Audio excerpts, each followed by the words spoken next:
Life is too short. We don't have the past, and we certainly don't know about the future. What we have is the present, the power of now. And to me, we spend more than half our lives at work. People say 70%, 80%.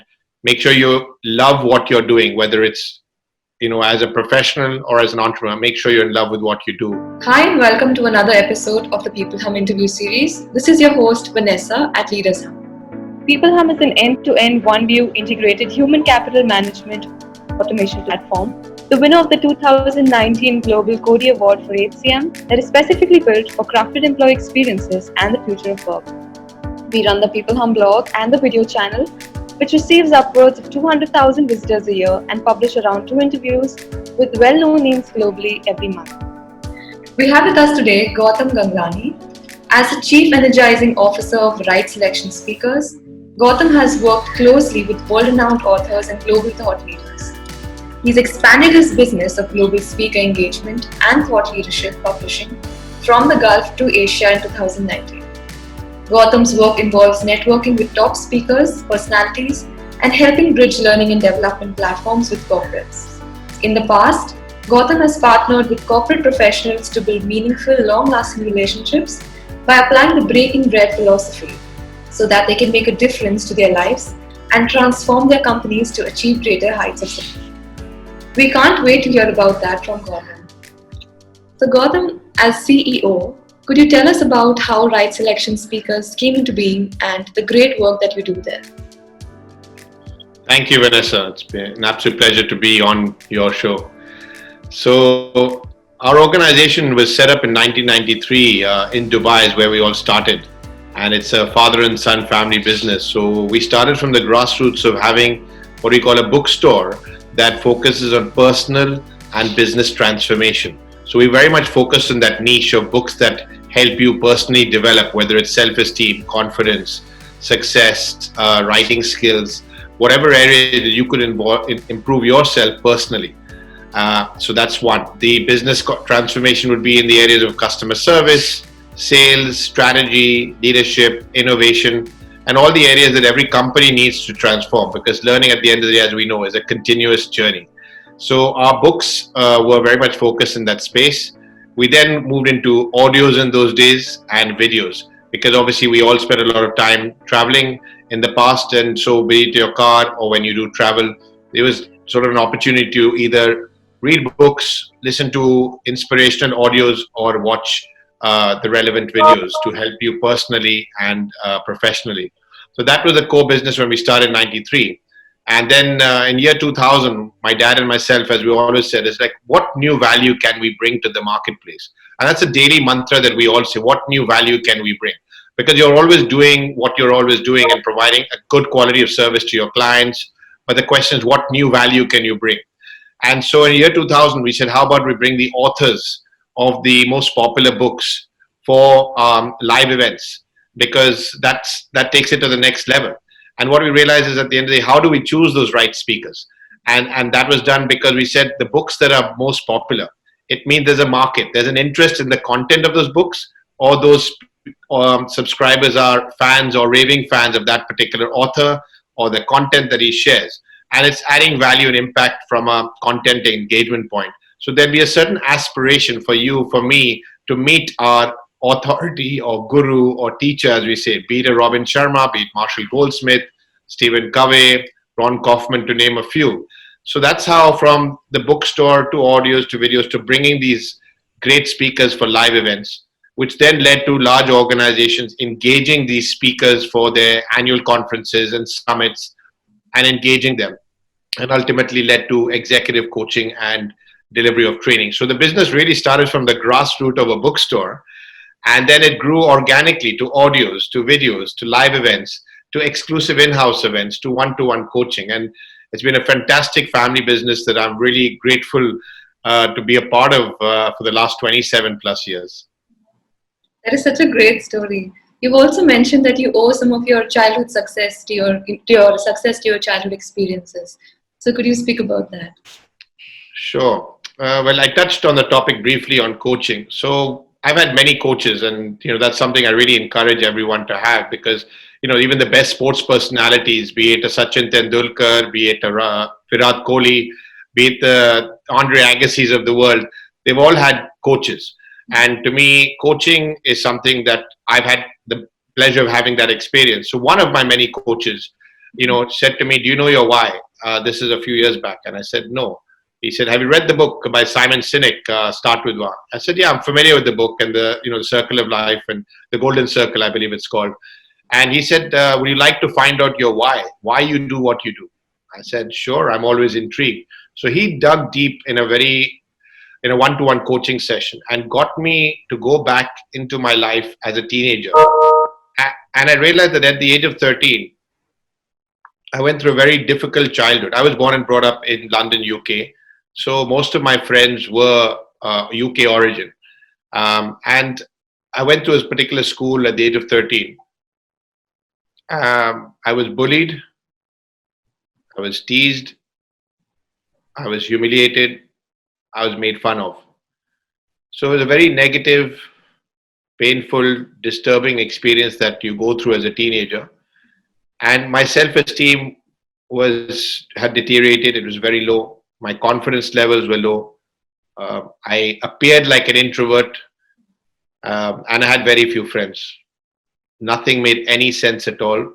No purpose, no direction, confusion, lack of clarity, anxiety, stress would be the words that come to mind. I went to my dad. I said, "Papa, nothing makes any sense. I'm in a completely lost, and please help me." And he said, "I'm going to give you some advice that's going to help you not only now, but for the rest of your life.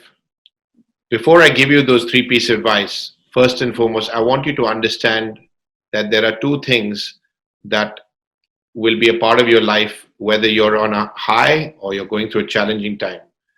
I said, "What are they?" He said, "Change and challenges." He said, "No matter what level you are, you're working, you have your own business, you're hugely successful, you're very affluent, you're struggling. Change and challenges will be omnipresent for the rest of your life." I said, "Makes sense."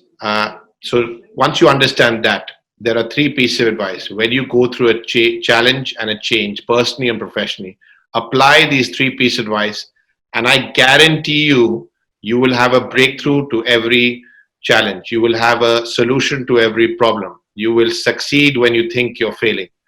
Are you ready for the three pieces of advice? I said, "Yes." He said, "Firstly, number one, surround yourself with the right people. Surround yourself with people who uplift you, encourage you, inspire you, make you feel good about yourself." And that stands personally and professionally, whether it's the family you spend time with, the friends you spend time with, or the customers you spend time with. Surround yourself with the right people. That's number one. Number two, continuous learning. Learning is a lifetime journey. Learn through books, learn through audios, learn through videos, learn through people. Learn every single day. Be open to learning because things change, as we can see. And then, third and most importantly, is take action. Take massive action. I know many people who read great books, they attend many seminars, listen to podcasts, they feel good, they're inspired, they feel excited, but then they don't do anything about it. That's like the saying which someone told me: to know and not to do is not yet to know.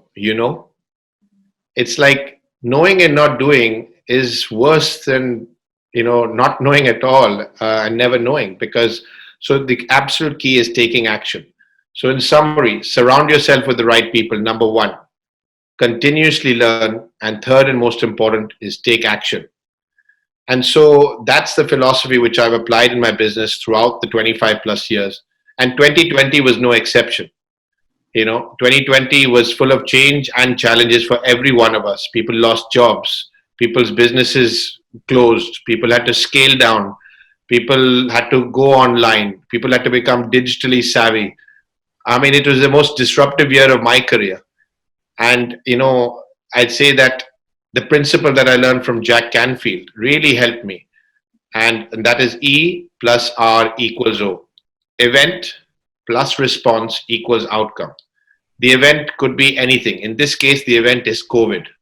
How do you respond to it? Some people responded by reading 3 newspapers a day, watching the news every day, going into a negative mindset and think the world is ending and we're all going to die. There were people with high anxiety, high stress, depression, and literally went backwards in life. And there were those who said, no, I'm going to accept. I cannot change what I cannot change. I'm going to say, what can I do about it? For me, I wrote my book, Breaking Bread. For me, hosted over 50 webinars with over 25,000 people from never hosting a webinar in my life. I built goodwill. I built my brand. I provided value. I raised money for feeding children through our company. We did everything possible to give back, make a difference in this 2020. So as I look back, was it a difficult year? Yes. Was I financially successful? No. But I had happiness and fulfillment because I accepted what I couldn't change. I helped others who were in genuine need. And you realize you had a lot to be grateful for despite all these challenges. So, with that kind of response, you knew that 2020 was a year of deep personal and professional transformation. This was such an insightful answer. Thank you so much for sharing such a personal part of your life with us. It was really inspiring to me, and I'm sure it's going to be for our readers too. My pleasure, Vanessa. So, Gautam, since you spoke about the importance of having a coach in your life, would you say there are certain leadership qualities that unite great leaders universally? To me, I think for every successful leader, and I learned this again from Marshall Goldsmith, every successful leader is open to having a coach for a start. Because to me, we need a coach in every area of your life. People think of a coach as just a business coach, but you can have a branding coach, you can have a fitness coach, you can have a business coach, a strategy coach. There are many coaches. You have to see which areas do you feel that you would like to excel in and uplift yourself and upskill and be open and receptive. Many leaders I've met said, I've been in business 20 years, I don't need a coach. That's the kind of leader that is not going to last very long or be very successful. The idea of being open to change, open to receiving guidance from others, and having no ego, being grounded, being humble. These are some of the attributes that all the great leaders have. So that's the sort of thoughts that come to my mind with that question. All right. So, moving on to our next question. So, although our circle grows as we progress at work, I believe that networking is nothing less than an art, and it has to be mastered in order to gain the upper hand. So, in that light, could you speak a little bit about networking and ways to go about it? Sure. It's a question that I really appreciate you asking, and for me, reason is because it's something that is so important to each one of us. To me, if you understand what networking is, it can genuinely transform you personally and transform your business. It's something that's spoken about day in day out, but it's misunderstood in my opinion. People network saying, I have give examples. You attend an event. I see people who go there and they're exchanging cards as fast as possible, saying, yes, I networked. I met 30 people, I got 30 cards. To me, that's not networking. That's, some people call it hunting. Some people call it as transactional, but it's certainly not networking. Some people attend events and just meet the people that they know and they're familiar with. That's not networking as well. To me, it's networking. As we're breaking the word, it's a net full of people, and you're working at the room, and you need to work strategically. So to me, I follow the philosophy of less is more. My goal when I attend an event is to have 5 quality conversations. So once I come across someone that I'd like to meet, I would definitely meet them, get to know them personally, professionally. In an event, typically when you attend an event, many people attend the event, they have their tea, coffee, have their lunch, learn, take notes, and leave the event. They've missed out on networking. To me, when you attend a full day event in a hotel, or even online, I'll share that example. But when you meet a person in a hotel, you have a tea coffee break when you arrive. That's an opportunity to meet 2 or 3 people you don't know. The table you sit at, don't sit at a table when you know people. Sit at a table you don't know people. So you get a chance to interact with people you don't know and familiarize yourself. And there are a lot of great open-ended questions. And the best networkers, although I love speaking, I've learned over time the best networkers are those who are the best listeners. They ask great questions. We've heard the 70-30 rule. It's 70% is asking questions and listening, and 30% is talking.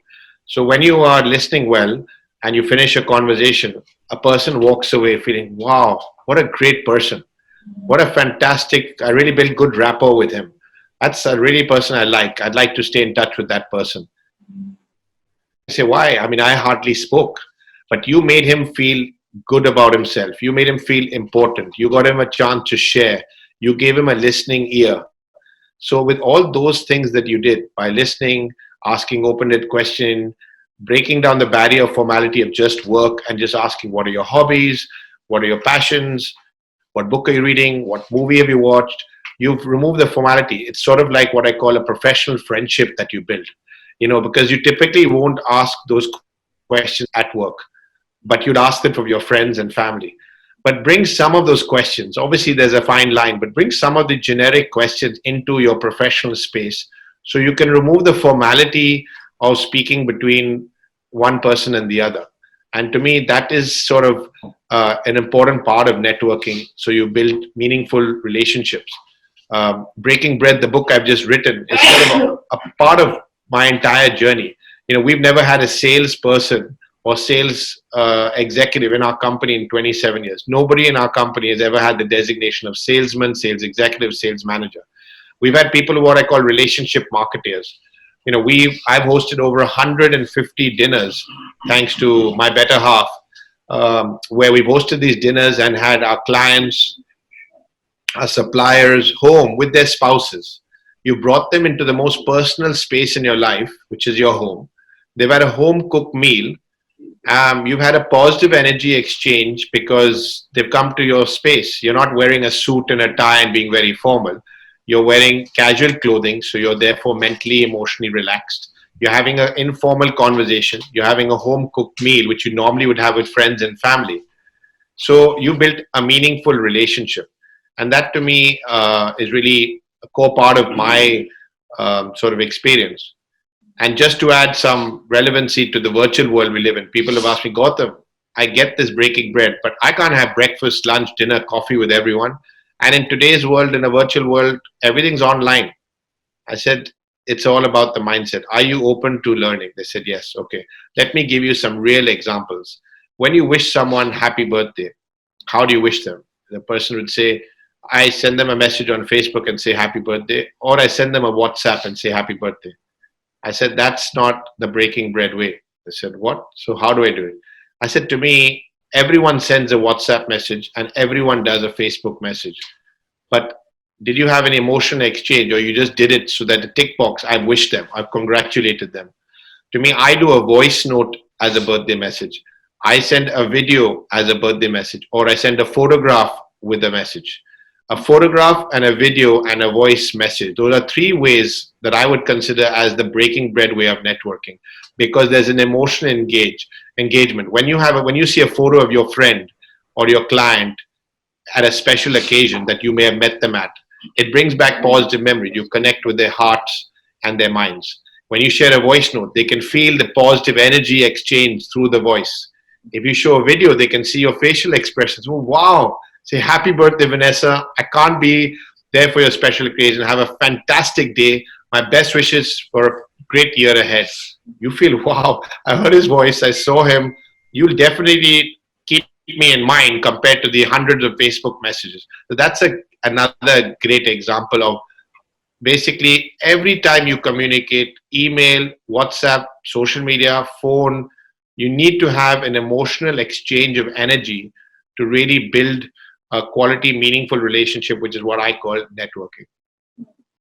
Yeah, these were really wonderful tips, and it's true. Networking is so much deeper. It requires effort. Yeah. So, Gautam, coming to the end of our interview, do you have any passing remarks for our audience? The only passing remarks, and I say there's so much learning, but I really go back to the three principles of my dad, because to me, life is too short. We don't have the past, and we certainly don't know about the future. What we have is the present, the power of now. And to me, we spend more than half our lives at work. People say 70%, 80%. Make sure you love what you're doing, whether it's as a professional or as an entrepreneur, make sure you're in love with what you do. So coming back to the three principles, be it family, be it friends, be it your colleagues at work, be it the people you do business with, make sure you surround yourself with people who uplift you, encourage you, are positive, and make you feel good about yourself. Let's make sure, because your surroundings will dictate how you feel, and how you feel will be the kind of response you have. And then continuously learn new things, new skills, or even upskill yourself. Be open to learning, learn from people.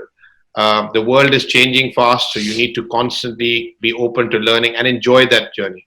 And above all, take action. When you take action, you bring new value into your life. Sometimes you'll succeed, but you'll always learn, you'll always improve. So to me, apply those three principles in your personal and professional life, because I believe, from my experience, you'll be happier, more fulfilled, abundantly grateful, and successful. Thank you so much for that, Gautam. That was really an insightful interview. Thanks so much for taking time and sharing your knowledge with us. My pleasure, Vanessa. It's been an absolute pleasure and privilege to be on your podcast, and I look forward to staying closely connected. My best wishes to you as well. Thank you, Gautam.